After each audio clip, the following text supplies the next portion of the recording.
Ito pa nga, merry ang Pasko ng mga legit Dabarkads. Matapos ang halos isang taong laban, tagumpay sina Tito Vic at Joey sa ipinagalabang intellectual property rights laban sa Tape Incorporated. Tunay na may-ari ng markang Eat Bulaga, no, ay ang Tito Vic and Joey. Yung title na Eat Bulaga. So panalo ang Dabarkads sa araw na ito. Pinaka-importante, may karapatan ang Tito Vic and Joey na mabigyang proteksyon yung kanilang intellectual creation. Yung proseso pa ng apila, maaaring sabihin nila na habang ito'y naka-apila, gagamitin pa rin nila. Bagamat meron ng finding of fact o pag sinasabi ng IPO na ang totoong gumawa nito ay ang Tito Vic and Joey. Bumuo na tayong lahat, tanggapin natin ang desisyon ng maluwag sa ating puso para lahat tayo bati-bati ulit. No? Papasayahin natin ang taong bayan, isang libot, isang tuwa. Ang Tape Incorporated at mga halos-hos ay hindi makapaniwala sa naging desisyon ng Intellectual Property Office of the Philippines ukol sa kanilang Eat Bulaga trademark registration. Ano ang maging desisyon ng Intellectual Property Office of the Philippines tungkol sa Eat Bulaga trademark registration, at ano kaya ang reaksyon ng Tape Incorporated at mga halos-hos tungkol dito?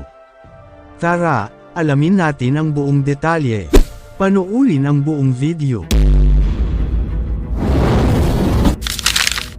Kumusta mga idol? Mayroon naman tayong bagong chika sa inyo. Bago yan, welcome sa channel ni Mr. JV. Ayon sa balita, nagbunyi ang mga legit Dabarkads dahil pumabor sa kanila ang Intellectual Property Office of the Philippines. Ito ay matapos inanunsyo ng 1PH ang pagkakansela ng trademark registration ng Tape Incorporated sa pangalang Eat Bulaga. Napagtanto ng IPO-PHL na hindi napapatunayan ng Tape Inc. kung paano nila nabuo ang Eat Bulaga trademark. Pero, hindi pa ito natapos sa simpleng anunsyo. Naglabas ng testimonya at paliwanag ang mga petitioners na sina Tito Soto, Vic Soto at Joey De Leon. Ayon sa IPO-PHL, ang paliwanag ng mga ito ay kapanipaniwala. Kaya pumabor sila sa TVJ at sa legit Dabarkads, dahil napaliwanag ng TVJ kung paano nila nabuo ang Eat Bulaga, kaya sa kanila pumabor ang desisyon. Ayon sa opisyal na pahayag ng Intellectual Property Office of the Philippines, ang mga nagtutol ay nagpatunay na sila ang orihinal na nagbigay buhay at may-ari ng kinukwestiyonableng Eat Bulaga mark. Ang kanilang paliwanag o kwento kung paanong isinilang ang ideya ng Eat Bulaga mark ay tila kapanipaniwala at kahanga-hanga. Samantalang, sa kabila ng tagumpay, hindi pa rin nagbibigay ng pahayag ang TVJ hinggil dito. Mukhang hinihintay pa nila ang huling desisyon mula sa korte, bago muling maging sa kanila ng tuluyan ang titulo ng Eat Bulaga. Ngunit, habang naghihintay ang lahat, mas lumakas ang kampo ng TVJ, dahil sa pagkakakuha nila ng registration sa IPO-PHL.